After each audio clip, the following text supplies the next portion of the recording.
தமிழகத்தில் கோடை காலம் தொடங்கும் முன்னரே வெயில் வாட்டி வதைத்து வரும் வெயிலினால் மக்கள் சிரமப்படுகின்றனர். கோடை தொடங்கும் முன்பே வெயில் கொளுத்தி வரும் நிலையில் கத்திரி வெயில் காலங்களின் போது மக்களின் நிலை என்ன? கத்திரி வெயிலிலிருந்து நம்மளை தற்காத்துக் கொள்வது எப்படி? பார்க்கலாம் இந்த செய்தி தொகுப்பில்.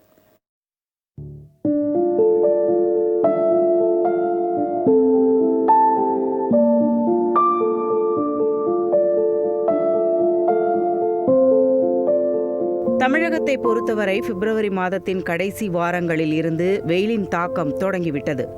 அப்போதிலிருந்தே மக்கள் வெயிலில் இருந்து தங்களை எப்படி தற்காத்துக் கொள்வது என யோசிக்க தொடங்கிவிட்டனர். நாளுக்கு நாள் அதிகரித்து வரும் வெயிலின் தாக்கத்தால் சொல்லுனா சோர்வை பொதுமக்கள் சந்தித்து சிரமப்படுகின்றனர்.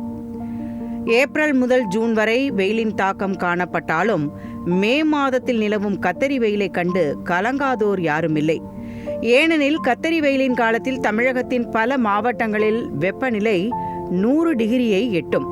கத்தரி வெயில் தொடங்குவதற்கு முன்னரே ஈரோடு, வேலூர் போன்ற மாவட்டங்களில் வெயில் 100 டிகிரியை தாண்டி வெப்பம் பதிவாகி வருகிறது. இந்நிலையில் இன்று முதல் மே 28ஆம் தேதி வரை அக்னி நட்சத்திரம் எனப்படும் கத்தரி வெயில் தொடங்குகிறது. மற்ற மாதங்களில் எவ்வளவு வெயில் அடித்தாலும் மே மாதத்தில் கத்தரி வெயிலின் தாக்கத்தை கண்டு பொதுமக்கள் அஞ்சுகின்றனர் என்றே கூறலாம். ஏனெனில் மே மாதத்தில் வெயிலின் தாக்கம் உக்கிரமாக இருக்கும். பூமியின் வட அரைக்கோளத்தை நோக்கி சூரிய ஒளி செங்குத்தாக படுவதும் இதற்கு முக்கிய காரணமாக பார்க்கப்படுகிறது. இந்த ஆண்டு ஏப்ரல் மாதம் அவ்வப்போது மழை பெய்ததால் மக்கள் சற்று நிம்மதியடைந்தனர். ஒரு புறம் வெயில் சுட்டெரித்தாலும் மறுபுறம் கோடை மழை குளிர்ச்சியையும் தருகிறது.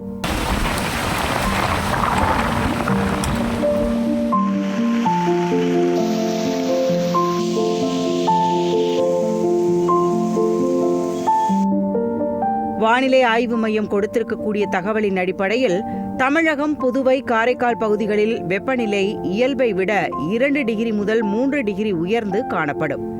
சென்னையை பொறுத்தவரை வெப்பநிலை 38 முதல் 39 டிகிரி செல்சியஸ் வரை காணப்படும் என தெரிவித்துள்ளது. இந்நிலையில் அக்னி நட்சத்திர கத்திரி வெயிலில் இருந்து பொதுமக்கள் தங்களை எவ்வாறு தற்காத்துக் கொள்ளலாம்? இதுவே மக்களின் கேள்வியாக உள்ளது.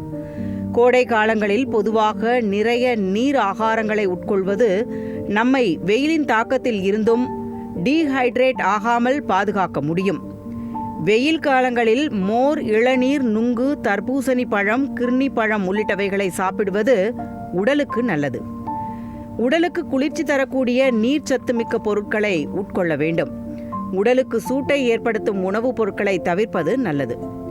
அதேபோல் வெயில் காலங்களில் பாலிஸ்டர் உடைகளை தவிர்த்து பருத்தி உடைகளை அதிகமாக அணிந்து கொள்ளலாம். காட்டன் உடைகள் அணிவதன் மூலம் வெயிலின் மூலம் உருவாகும் வியர்வை உறிஞ்சப்படும். வெயிலின் தாக்கத்தில் இருந்து சருமத்தை பாதுகாத்துக் கொள்ள சன்ஸ்கிரீன்களை பயன்படுத்துவது சிறந்தது. வெயில் காலங்களில் வேலைகளில் வெளியில் சென்றாலும் அதற்கான போதிய முன்னெச்சரிக்கை நடவடிக்கைகளை மேற்கொள்ள வேண்டும். அதிக வெப்பநிலை, வெப்ப சோர்வு மற்றும் வெப்ப பக்கவாதம் போன்ற வெப்பம் தொடர்பான நோய்களுக்கு வழிவகுக்கலாம் என்பதால் பொதுமக்கள் கவனத்துடன் இருக்க வேண்டும் என்று மருத்துவர்கள் கூறுகின்றனர்.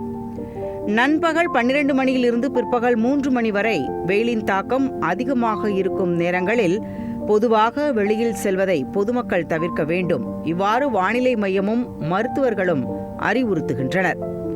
போதிய முன்னெச்சரிக்கை நடவடிக்கைகளை மேற்கொண்டால் சிறுவர்கள் முதல் பெரியவர்கள் வரை கோடை விடுமுறையை மகிழ்ச்சியுடன் கழிக்கலாம்.